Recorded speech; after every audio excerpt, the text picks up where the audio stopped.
just a bit at the front. So patient's quite happy with that. He's going to have a look at the eardrum, which is slightly dull in appearance. It hasn't got a light reflex, so it's not as glossy and as shiny, but we performed a pressure test and it came back fine. So a pressure test is a test that audiologists use to determine the function of the middle ear. So the middle ear is attached to 3 bones: the hammer bone, the anvil and the stirrup, also known as the malleus, incus and stapes. And the stapes bone, also known as the stirrup, is attached to the organ of hearing, the cochlea. So when sound enters the ear, it travels through the ear canal, it hits the eardrum, that causes the eardrum to vibrate, and these vibrations are transmitted through the 3 bones.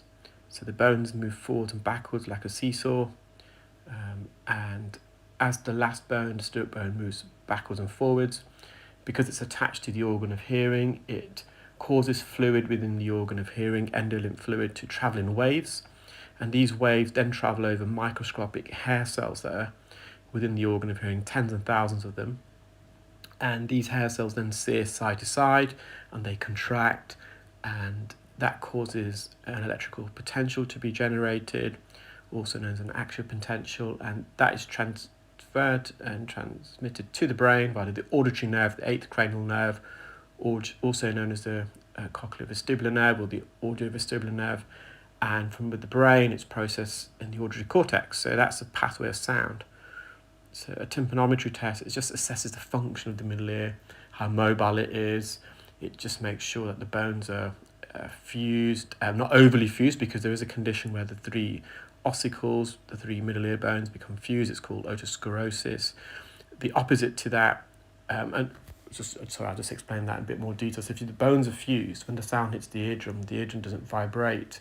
The bones become fixed, so it prevents the eardrum from transmitting the sound waves through the middle ear.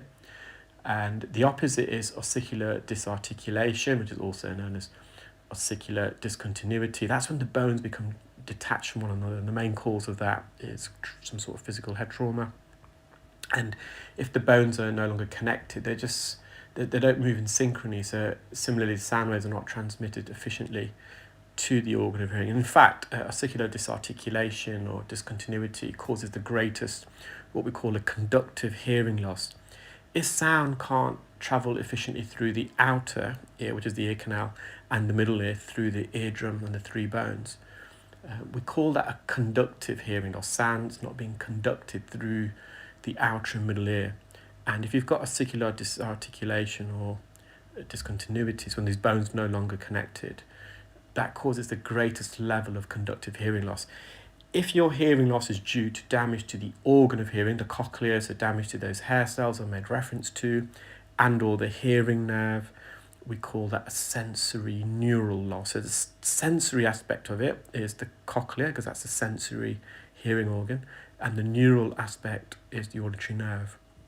You can also get another type of hearing loss called central auditory processing disorder, and that's when sounds reach the brain, auditory cortex, but it just can't be processed there, or some way along the auditory brainstem, so up towards the mid-stem of the brain, in the brain itself. So it's more of a central problem. So when you do a hearing test with these individuals and patients, the hearing comes back normal. But when you do a hearing test, we're just assessing your ability to hear simple, pure tones. So